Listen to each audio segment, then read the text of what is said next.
Hello दोस्तों, मैं जकवान आनंद, आपका मित्र, आपका सखा, आपका दोस्त।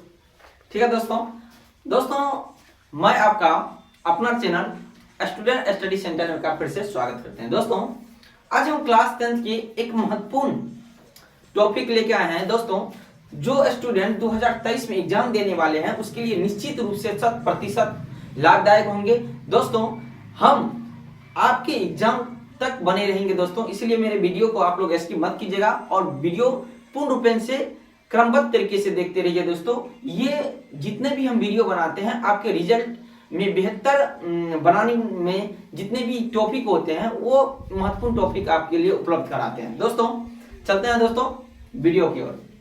दोस्तों आज हम प्रथम यहाँ पे क्वेश्चन लिए हैं ग्लोबल वार्मिंग। दोस्तों ग्लोबल वार्मिंग होता है क्या?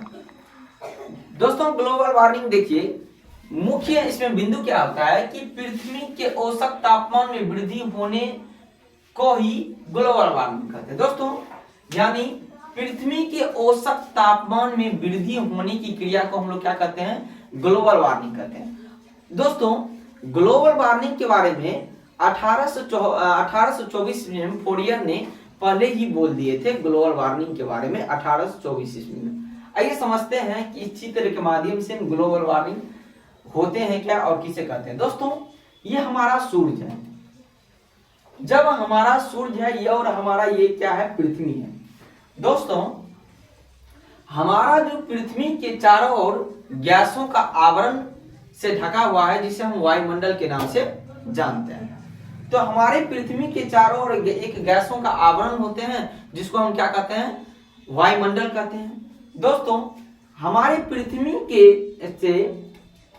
पृथ्वी के किरणें यह रोशनी जब हमारे वायुमंडल में प्रवेश करती है और प्रवेश करने के बाद हमारे वायुमंडल से टकराकर पुनः लौट जाती है, तो उस लौटने के दौरान ढेर सारा जो किरणें होती हैं वो अदृश्य हो जाते हैं या इससे विचलित हो जाते हैं, भटक जाते हैं। ठीक है दोस्तों और कुछ ऐसे होते हैं जैसे होते हैं CO2 जलवाष्प, ये हमारे वायुमंडल में रह जाते हैं जिसकी वजह से हमारा तापमान जो होता है पृथ्वी का वो धीरे धीरे क्या होने लगता है? गर्म होने लगता है। इसी गर्म होने की प्रक्रिया को हम लोग क्या कहते हैं? ग्लोबल वार्मिंग कहते हैं। ठीक है दोस्तों, यहाँ हम लिखे हैं कि पृथ्वी के औसत तापमान में होने वाली वृद्धि को ग्लोबल वार्मिंग कहते हैं। यानी कहने का मतलब हमारे पृथ्वी क्या होती है? गर्म हो जाती है तापमान बढ़ने से, उसी को हम क्या कहते हैं? ग्लोबल वार्मिंग कहते हैं। फिर से देखिए, पृथ्वी के औसत तापमान में होने वाली वृद्धि को ग्लोबल वार्मिंग के नाम से जानते हैं। हमारा पृथ्वी का जो तापमान होना चाहिए दोस्तों वो 14 डिग्री सेल्सियस होता है, और 14 डिग्री सेल्सियस से जब हमारा पृथ्वी के तापमान बढ़ते हैं तो वो ग्लोबल वार्मिंग के क्रिया से नाम से संबोधित किए हुए जाते हैं। दोस्तों ग्लोबल वार्मिंग क्यों बढ़ता है? दोस्तों ग्रीन हाउस, जैसे ग्रीन हाउस कौन कौन होते हैं दोस्तों? जैसे CO2 यानी कार्बन, CH4 यानी methane, CFC chlorofluorocarbon, O2, N2O, ये सभी के सभी दोस्तों क्या है? ग्रीन हाउस गैस है। दोस्तों हमारे पृथ्वी पर अत्यधिक प्रदूषण बढ़ने के कारण, प्रदूषण कैसे बढ़ते हैं दोस्तों? वाहन चलता है, पेड़ पौधों की अंधाधुंध कटाई होता है, जिससे हमारा दिन प्रतिदिन क्या होता है? हमारा पृथ्वी, हमारा वायुमंडल जो होता है गर्म प्रति होते जा रहा है। प्रदूषण बढ़ने से कारण हमारा वायुमंडल क्या होते हैं? अत्यधिक गर्म होते जाते हैं, यानी गर्मी बढ़ते जाता है। ये एक ग्लोबल वार्मिंग के क्या है? उदाहरण है दोस्तों। ठीक ना? तो ये ग्लोबल वार्मिंग के क्या है दोस्तों? उदाहरण है। यानी हमारे यह जो होते हैं ग्लोबल वार्मिंग का मुख्य कारण होते हैं मानव। ठीक ना? मानव अंधाधुंध वाहन चलता है, वाहन मतलब गाड़ी चलता है, पेड़ पौधे का अंधाधुंध कटाई होता है, जिससे हमारा पृथ्वी का तापमान क्या होता है दोस्तों? ये क्रमबद्ध तरीके से बढ़ते जाता है। अगर बात किया जाए दोस्तों सबसे ज्यादा ग्लोबल वार्मिंग किस देश में पाया जाता है? सबसे ज्यादा पाया जाता है ग्लोबल वार्मिंग फैलाने वाला देश होता है USA, मतलब हो गया चीन, USA जिसको हम संयुक्त राज्य अमेरिका कहते हैं, और तीसरा नंबर पर क्या आता है दोस्तों? भारत। ठीक है दोस्तों सबसे ज्यादा ग्लोबल वार्मिंग उत्पादन करने वाला देश कौन है दोस्तों? ये चीन है। दोस्तों चीन जो है ना 30% ग्लोबल वार्मिंग का क्या करते हैं? उत्पादन करते हैं, और USA जो होते हैं 15% क्या करते हैं? ग्लोबल वार्मिंग का उत्पादन करते हैं और भारत 9%। तो भारत भी यानी कहने भारत में भी प्रदूषण की मात्रा काफी बढ़ रहा है तेजी से। दोस्तों सबसे ज्यादा ग्लोबल वार्मिंग उत्पादन करने वाला देश चीन है, उसके बाद यूएसए संयुक्त राज्य अमीरात है और उसके बाद थर्ड नंबर पर अपना भारत है। दोस्तों ग्लोबल वार्मिंग जो प्रभावित होता है सबसे ज्यादा हमारे वायुमंडल में कार्बन डाइऑक्साइड पाया जाता है, ठीक ना, तो उसे नाइट्रोजन भी पाया जाता है। उसके बाद देखते हैं आगे, किस धातु को आसानी से चाकू से काटा जाता है। दोस्तों कौन सा ऐसा धातु है जिसको हम चाकू से आसानी से काट सकते हैं, तो वह धातु होते हैं दोस्तों सोडियम और लिथियम। और सोडियम एक ऐसा धातु होता है दोस्तों जिसको हम केरोसिन तेल में डुबाकर भी रखा जाता है। तो ये भी क्वेश्चन कई बार पूछे जाते हैं कि कौन सा ऐसा धातु है जिसको हम केरोसिन तेल में डुबाकर रखते हैं दोस्तों, तो वो होता है सोडियम और लिथियम।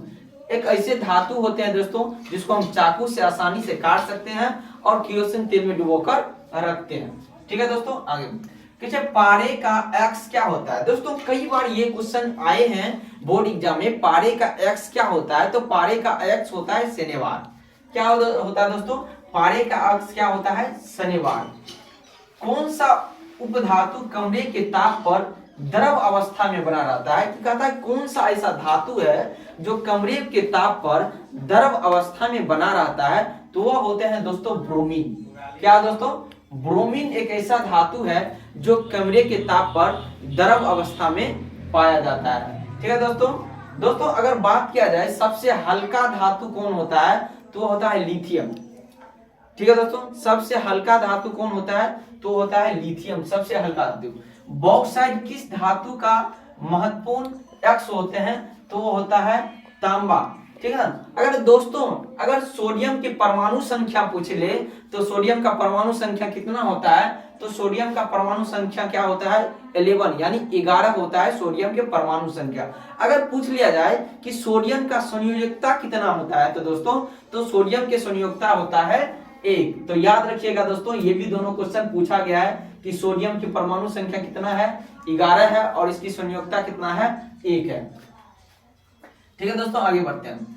पित्तल क्या है दोस्तों, पित्तल एक मिश्र धातु के श्रेणी में आता है। पित्तल क्या है, तो पित्तल एक मिश्र धातु है। ठीक है दोस्तों, पित्तल हो गया दोस्तों, टीन हो गया, पित्तल हो गया, टीन हो गया, ये मिश्र धातु के श्रेणी में आता है। तो कंफ्यूज आप मत कीजिएगा, टीन एवं पित्तल किस धातु की श्रेणी में आता है, मिश्र धातु की श्रेणी में आता है। कौन सा धातु विद्युत का सुचालक होता है। दोस्तों कौन ऐसा धातु है जो विद्युत का सुचालक होता है, वो होता है ग्रेफाइट यानी हीरा।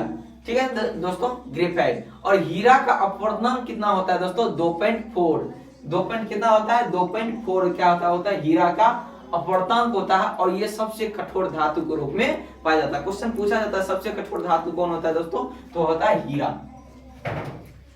शुद्ध सोना को व्यक्त किया जाता है। अगर शुद्ध सोना की बात किया जाए दोस्तों, तो आपको पता ही होगा कि शुद्ध सोना 24 कैरेट का होता है। ठीक है ना दोस्तों, शुद्ध सोना कितना कैरेट का होता है 24 कैरेट का होता है। और शुद्ध सोना कितना कैरेट का होता है 18 कैरेट का होता है। दोस्तों अगर ये पूछा जाए कि सोना की पहचान के लिए कौन सा चिन्हों की प्रयोग करते हैं, तो दोस्तों सोना की शुद्धता के लिए हमें हॉलमार्क का प्रयोग करते हैं। पहचान के लिए, सोना की पहचान के लिए हम हॉलमार्क का उपयोग करते हैं। तो हॉलमार्क का चिन्ह जरूर आप जब भी सोने खरीदने के लिए जाते हैं तो हॉलमार्क का चिन्ह अवश्य देख के सोना लिया कीजिए। बॉक्साइट किसका प्रमुख अयस्क है, सभी को पता होगा। बॉक्साइट दोस्तों ये एल्युमिनियम का प्रमुख क्या है अयस्क होता है। हेमाटाइट किस धातु का अयस्क है दोस्तों, वो होता है आयरन का। क्या होता है हेमाटाइट आयरन का अयस्क होता है। दोस्तों सबसे भारी धातु कौन सा होते हैं, तो वो होता है आयरन। आप लोग याद रखिएगा कि सबसे भारी धातु के किस श्रेणी में रखा जाता है, वो है आयरन। ठीक है ना। और इसका सूत्र होता है अभी धातुओं को ऑक्साइड होता है अम्लीय। धातु क्या होता है ऑक्साइड होता है, वो क्या है अम्लीय। दोस्तों आप लोग को मेरे वीडियो में हम कई बार बताए हैं कि मेरे प्ले लिस्ट में वीडियो होंगे अम्लीय, क्षार और लवण का। दोस्तों जिसका पीएच मान 6 से कम होता है वह अम्लीय होता है, और जिसका पीएच मान 6 से ज्यादा होता है वह क्षारीय होता है, और जिसका पीएच मान केवल 7 होता है वह अम्लीय होता है दोस्तों। तो ठीक है दोस्तों, अगर ये वीडियो आपको अच्छा लगे तो मेरे चैनल को सब्सक्राइब और लाइक कीजिएगा दोस्तों, और दोस्तों के साथ शेयर जरूर कीजिएगा दोस्तों आप लोगों के कमेंट और लाइक से मुझे मोटिवेशन मिलता है दोस्तों, ताकि हम अच्छे से अच्छे वीडियो बना सके, तो इसलिए लाइक कीजिए।